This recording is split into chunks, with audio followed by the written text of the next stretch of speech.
Después de preguntar muchas veces a mis alumnos en México cuál era el principio rector del proceso penal acusatorio y escuchando un montón de respuestas, escribí un libro sobre el principio de alternatividad.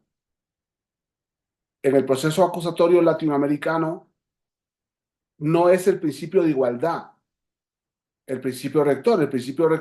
El principio de igualdad es principio rector en un modelo en el que puede el juez constatar la igualdad entre el que acusa y el que defiende, principalmente cuando estamos ante un proceso de jurados, como pasa en los Estados Unidos.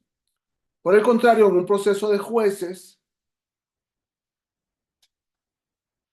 el juez tiene la capacidad de ir comprendiendo en la contradicción de las partes, en la inmediación del juez, el desahogo de la prueba. Y el principio rector del modelo acusatorio es el principio de alternatividad, que encontramos en el artículo 17, párrafos tercero y quinto de la Constitución Federal. El principio de alternatividad. Y entonces la pregunta segunda de los alumnos es, ¿por qué no hay igualdad en el modelo latinoamericano y por tanto en México? Y lógicamente uno responde por muchas razones también constitucionales. No hay igualdad, no hay un principio de igualdad en el proceso mexicano porque la carga de la prueba la tiene el Ministerio Público. No hay un principio de igualdad en el modelo mexicano porque en el caso de duda el juez debe absolver y no hay una duda a favor de la víctima, hay una duda a favor del imputado. No hay igualdad en el proceso acusatorio porque no solamente la carga de la prueba, sino que además la prueba de refutación obliga al tribunal, aunque la prueba no haya sido dada a conocer. Indubio pro reo, el indubio pro reo a favor del imputado. Y el principio de inocencia a favor del imputado. Y ahí podríamos señalar otras variables por las cuales no hay principio de igualdad en el modelo de jueces.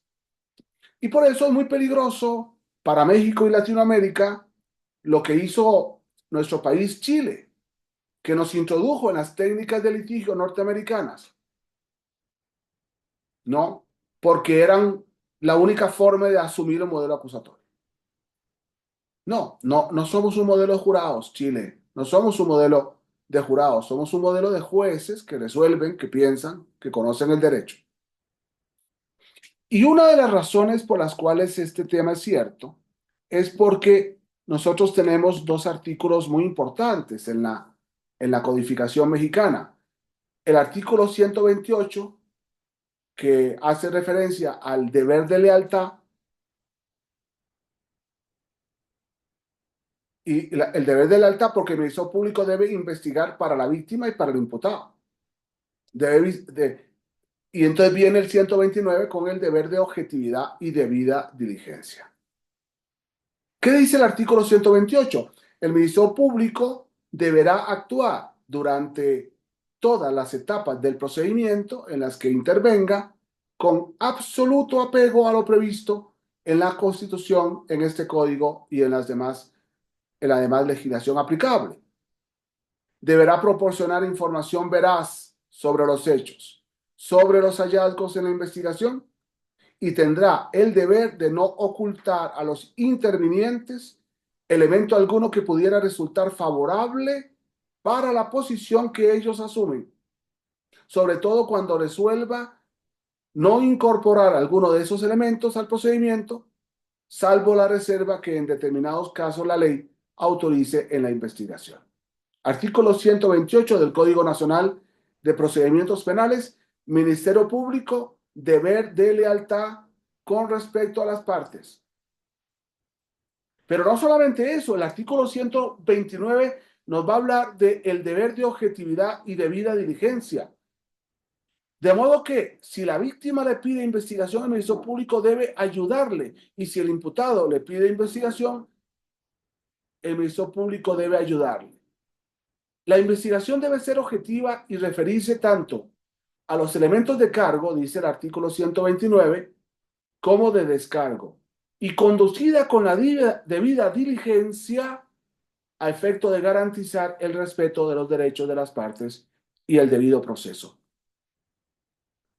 Al concluir la investigación complementaria, el Ministerio Público puede solicitar el sobreseimiento, o sea, que se archive la causa con una sentencia absolutoria, o bien en la audiencia de juicio podrá concluir solicitando la absolución o una condena más leve que aquella que sugiere la acusación cuando en el juicio surjan elementos que conduzcan a esa conclusión.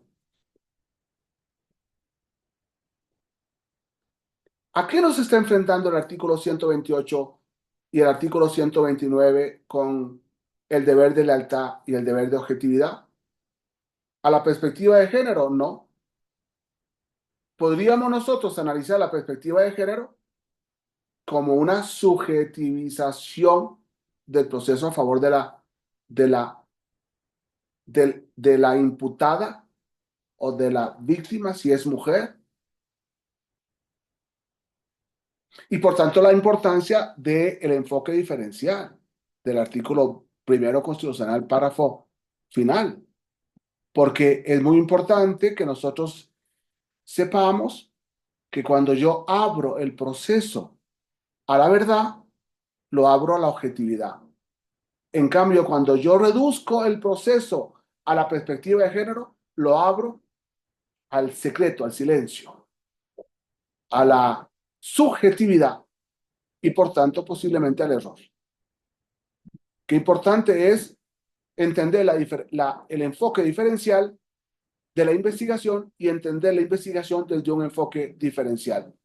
Es decir, utilizar las 53 categorías antropológicas y no únicamente el género, a la que se refiere la perspectiva de género. Muchas gracias.